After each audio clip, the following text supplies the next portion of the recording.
El Salmo 23, Jehová mi pastor, ciertamente el bien y la misericordia me seguirán todos los días de mi vida y en la casa de Jehová moraré por largos días. Usted en la lectura tiene que encontrar un concepto general de lo que está leyendo para poder encontrarle el sentido a lo que lee, hallarle el sentido. El segundo tiene que ver con el estudio de la palabra, del salmo o de la porción que usted tiene a mano.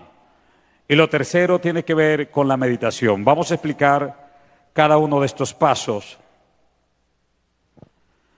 El panorama, por ejemplo, San Lucas 24, 27 dice: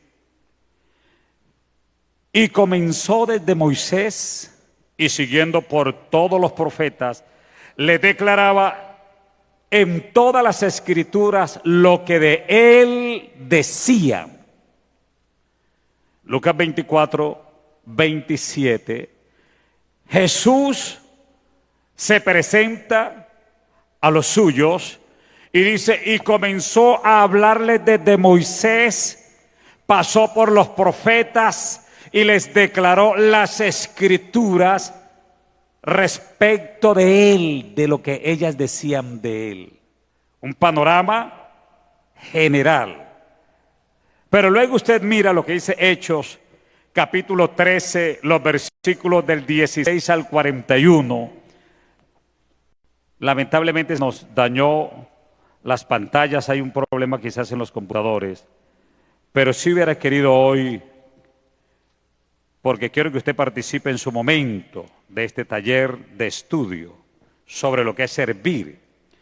Hechos capítulo 13, versículos del 16 al 41 dice: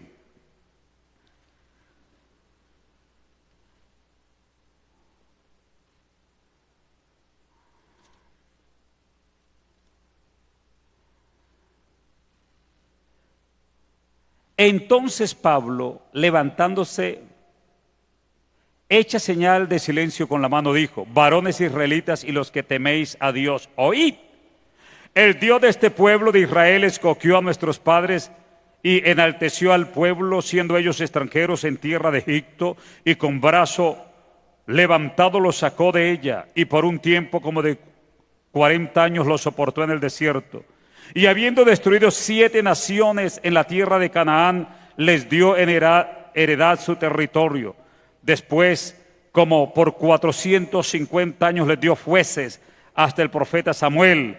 Luego pidieron rey y Dios, y ahí está un panorama general. Mire que Jesús le dice a los apóstoles, cuando se les presenta vivo, les habla de Moisés, pasa por los profetas y les dice lo que ellos decían de él, la ley, los salmos y los profetas. Eso hace Jesús, le muestra un panorama general. Y Pablo en Antioquía de Pisidia le dice a ellos un panorama general de lo que había sido el caso de los padres como Abraham, Isaac y Jacob, y luego los años que duran en cautiverio, luego los 40 años que están en el desierto, luego los 450 años de los jueces, luego los 120 años del reinado, para conectarlos al momento. Yo quisiera que los predicadores pensáramos en algo. Nosotros somos los primeros interesados en conocer estas orientaciones sobre el servicio. Porque es que yo no puedo, o sí puedo, pero no siempre puedo pellizcar acá y pellizcar acá y pellizcar acá, que hay mensajes textuales que me sirven a hablar de la fe. Yo hablo de uno acá, otro allá, y eso está bien. Pero es importante que usted conozca el panorama. Le voy a decir por qué. Alguien predicando de Josías, ¿recuerdan qué fue Josías? Bueno, Josías, uno de los mejores reyes que tuvo Israel. Pero su padre era Amón y su abuelo era Manasés. Y el predicador, por no conocer el panorama general, vio en Josías el reflejo de la enseñanza de sus padres. Y eso es una equivocación terrible, porque seña de que no conocía el panorama del rey. Entonces, la persona no se equivoca a propósito, la persona no, sino que él sabe que lo que se siembra se ciega, y que lo que los niños ven en la casa, eso hace. Entonces, basado en esa realidad, pues toma a Josías y lo muestra como un ejemplo del esfuerzo de sus padres, cuando eso es totalmente, ni siquiera el abuelo, fue el más malo de todos en los 50 y pucho de años que reinó, Manasés. Entonces, el no conocer el panorama nos hace cometer errores. Y Jesús, nuestro Señor, y el apóstol Pablo muestran primero un panorama general de todo. Y usted, cuando lee un salmo o una porción bíblica, tenga el concepto general de lo que está leyendo. Pero ¿cómo puedo conocer un panorama? Si yo quisiera un panorama bien de la ciudad de Bucaramanga, yo no puedo tener un panorama por acá por las calles. No, yo tengo que estar en un lugar alto. Y yendo para Cúcuta, allí hay unos miradores espectaculares que uno desde aquí mira. ¡Qué belleza! Si va para el aeropuerto, hay unos miradores y usted dice, ¿desde dónde puedo ver mejor el panorama? Ok, desde el lugar alto.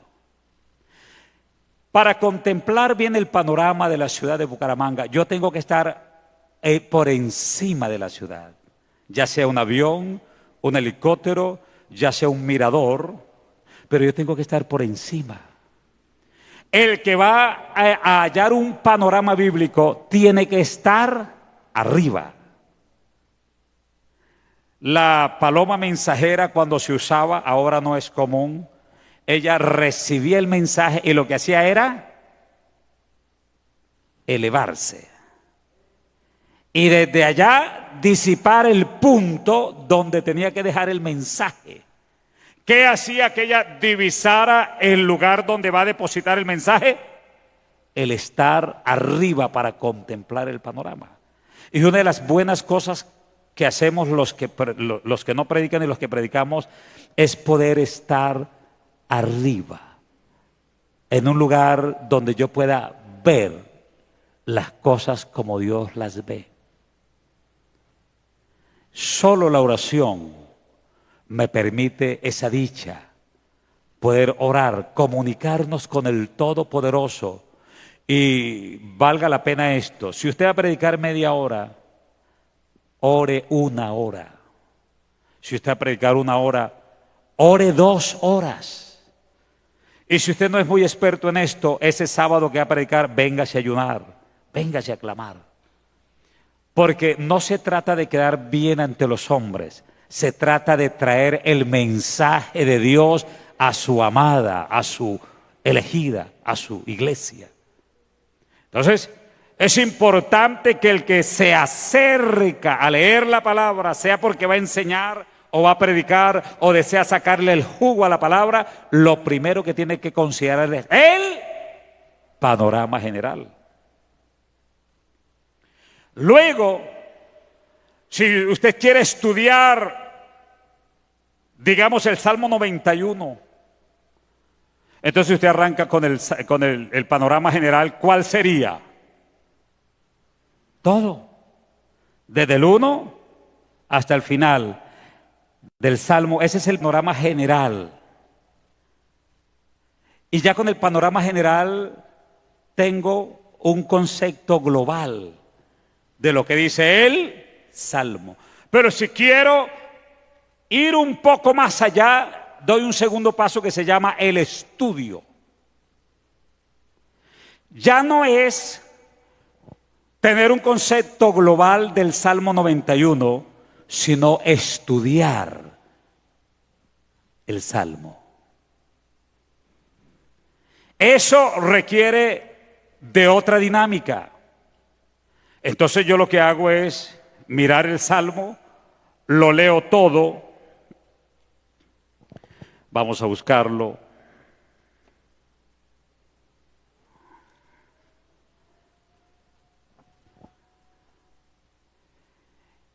Y si el panorama completo es todo el Salmo, yo tengo que buscar una parte especial del Salmo donde sea como la base, el esqueleto, la estructura donde reposa todo el Salmo. Si quiero solo estudiar el Salmo 91, entonces yo digo, voy a buscar 1, 2 o 3 versículos que sean la clave del Salmo. Porque puede ser que usted lo estudie versículo por versículo y no está mal. Pero si solo quiere leer el Salmo 91 y conoce el panorama general, entonces busque los versículos claves sobre los que reposa todo el Salmo. Y eso se llama estudiar el Salmo. De todos esos versículos que hablan de una cantidad de promesas, ¿de dónde nacen todas esas promesas? Del versículo 1. Lea el 1.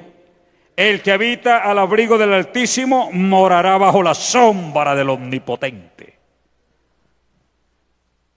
¿Cuál es la base de todo el Salmo? El 1.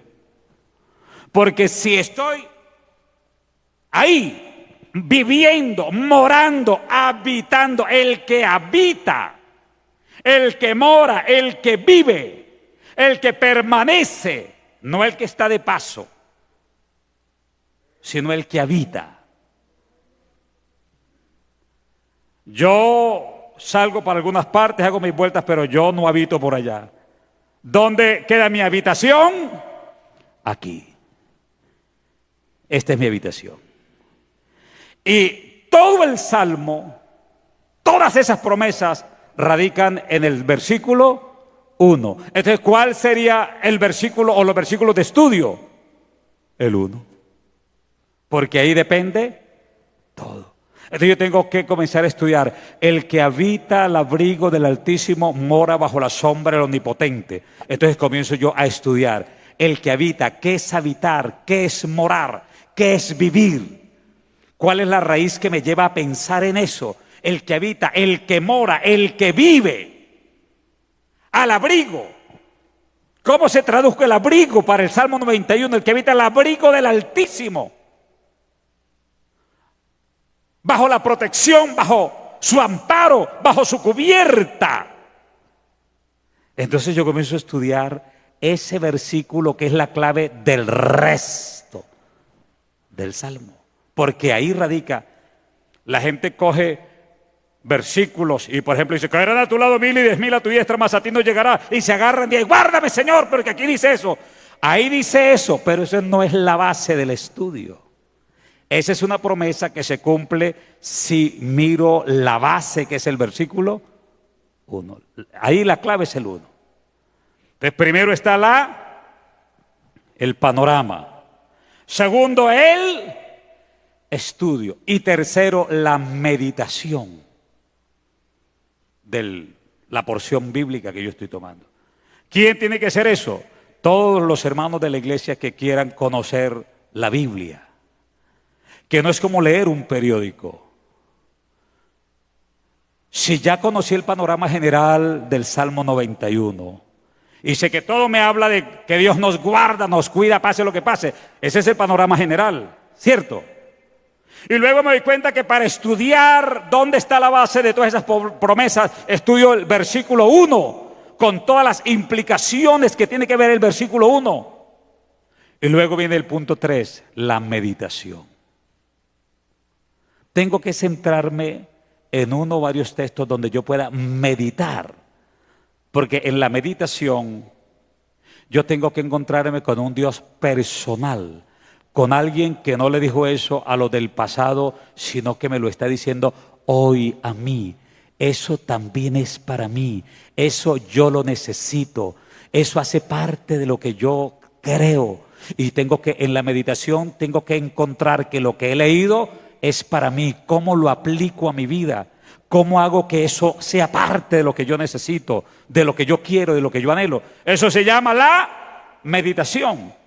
Y en el mismo Salmo 91 hay una parte que podría ser clave para meditarlo y precisamente tiene que ver con el versículo 15.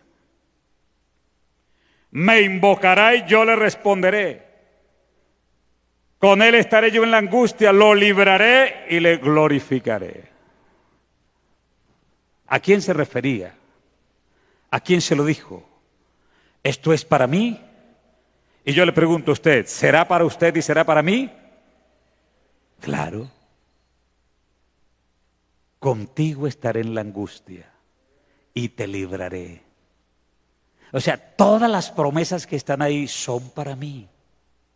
Y el estudio me dice que si estoy morando en él, se hace realidad en mi vida. Y luego puedo meditar, contigo estaré en la angustia. Vendrán momentos críticos que me van a angustiar, me van a desesperar, me voy a sentir como medroso, como temeroso. Pero dice, contigo estaré en la angustia y te libraré.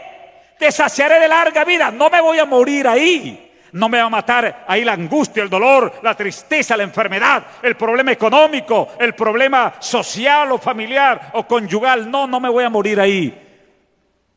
Dice, te libraré, te saciaré de larga vida y te mostraré mi salvación. Estos 3 puntos, el panorama, el estudio y la meditación, sirven en todos los textos que usted tome, pero usted tiene que lograr sacarle el mejor provecho posible a la lectura de la palabra. Bueno, se me cerró esto y no le sé la clave. Vamos a ver que el asistente nos dé la mano. Sin embargo, entre tanto que él se acerca, si a usted le tocara que leer el panorama, perdón, un salmo, una porción bíblica, ¿cómo podría conocer el panorama?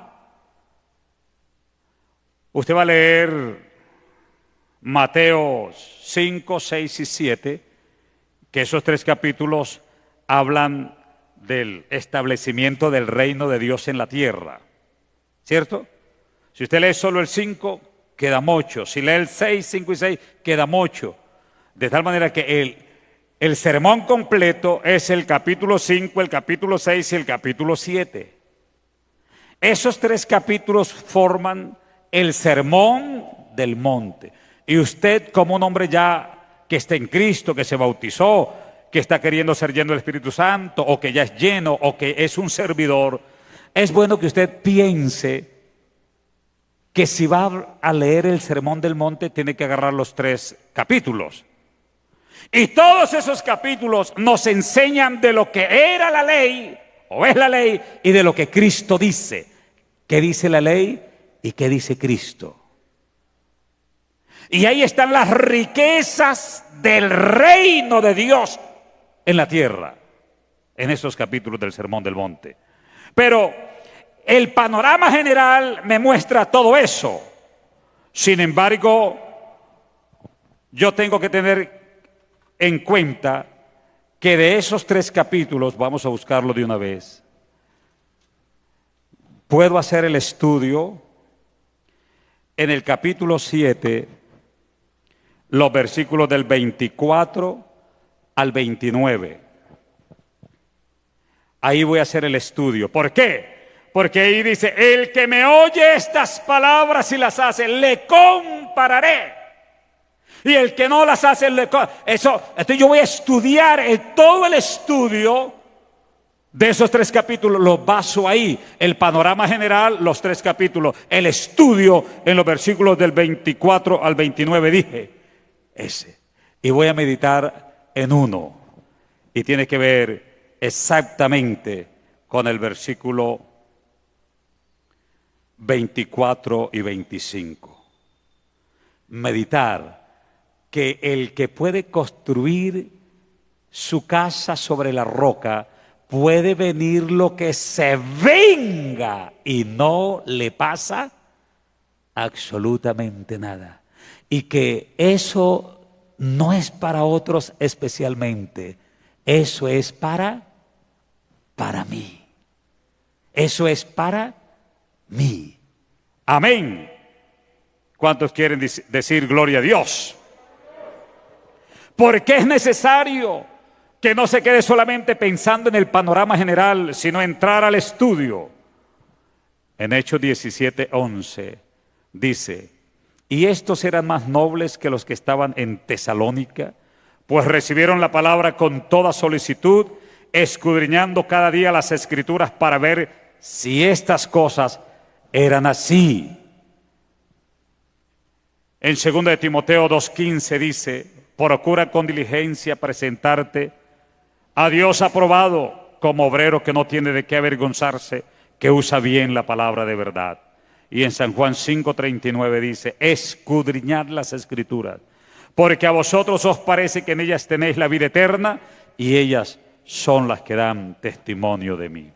Estos 3 versículos nos muestran la importancia de no solamente tener el panorama de lo que he leído, sino estudiar lo que he leído.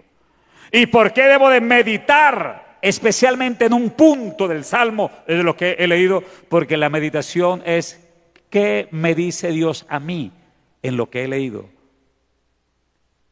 ¿Cómo puedo alcanzar lo que dice el texto para mí? En el primer libro de Samuel, los versículos, capítulo 3, versículos del 9 al 10 dice: y dijo Elías a Samuel: ve y acuéstate, y si te llamare dirás: habla Jehová, porque tu siervo oye. Así se fue Samuel y se acostó en su lugar. Y vino Jehová y se paró y llamó como las otras veces: Samuel, Samuel. Entonces Samuel dijo: habla, porque tu siervo oye. Esto me dice algo importante, que Dios tiene un mensaje especial para mí. Y sea que yo tenga que corregir algo, o sea que yo deba de apropiarme de una promesa, tengo que en la meditación encontrar lo que Dios tiene para mí. De esa manera usted puede leer la palabra en su casa. Y aunque no sea bautizado, puede leer el salmo que sea, la meditación que sea, y usted se va a encontrar que tiene una riqueza incomparable el leer la palabra, como la misma palabra nos enseña que debe de ser. Ya para cerrar esta parte, si usted quiere ya ir armando un sermón, le voy a dar un consejo a los que predicamos y a los que no predican, o a los que no predican y a los que predicamos. Lo primero que usted tiene que hacer cuando usted quiere hablar de algo es darse cuenta si lo que va a hablar hace parte de su vida. Porque es fácil hablar, pero del dicho al hecho es importante que si usted va a hablar de fe, de la oración o del servicio o de la entrega, es porque eso hace parte de su vida. Segundo, para sacar un sermón, no lo saque de lo que está en las redes. Muchos de esos son calentados que lo dijeron hace muchos años. Y esos calentados, a algunos los calentados no nos caen bien. Porque tenemos problema con el colon. Entonces, no haga eso. Usted puede consultar un diccionario, puede consultar las redes, una palabra. Eso está bien. Porque en el estudio, cuando usted vaya a estudiar la porción que sea, usted tiene que darse cuenta de los personajes principales, el lugar, la cultura del momento. Tiene que darse cuenta las cosas que sobresalen dentro de lo que usted quiere explicar. Ya eso es en el estudio. Pero entonces tiene que mirar quizá en las redes qué quiere decir esto y esto. Pero no predique un sermón porque usted lo oyó bonito. No lo haga. Porque no a todos nos sirve lo que se dijo ayer o antier. Mire que la medicina, la misma medicina que le quitó a usted el dolor de cabeza, a mí me lo puede aumentar o me puede crear. ¿Cierto? Entonces, no haga eso.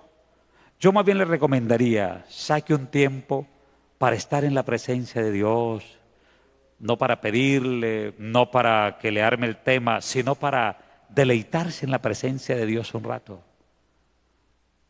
Y luego sí, Señor, me toca predicar. Dame la palabra. ¿Qué voy a decir? ¿Qué voy a enseñar? Y nunca predique por echárselas a alguien. Nunca haga eso. Que la palabra dice, uy, ya me di cuenta, voy a predicar porque es que hay unas hermanitas que eso, mejor dicho, aquí este texto es el bueno. Y desde que comenzó a armar el tema, ya comenzó mal porque está llenando el costal de piedras. Y comenzar a lanzar piedras no siempre es lo mejor. La gente se corrige no siempre regañándoles. La gente se corrige cuando se les muestra misericordia. Cuando a la gente se le muestra misericordia, la gente quiere cambiar. Pero cuando a la gente dice, el malvado, mire qué tal, se apartó, está pisoteando, no es mi hermano. Y esa gente, eso no despierta arrepentimiento, despierta rabia. Si no me quiere decir hermano, no me diga, a mí no me interesa. En cambio, si lo lleva a la misericordia, él dice, sé que he cometido muchos errores, que Dios me perdone. Entonces, son maneras que uno tiene que tener en cuenta para cuando va a predicar. Y otra de las cosas es tener en cuenta el tiempo, porque ya se nos acabó. Esperamos otro jueves continuar dando instrucciones sobre cómo se dirige un culto, cómo se predica y cómo se estudia la Biblia. Colóquense de pie, por favor.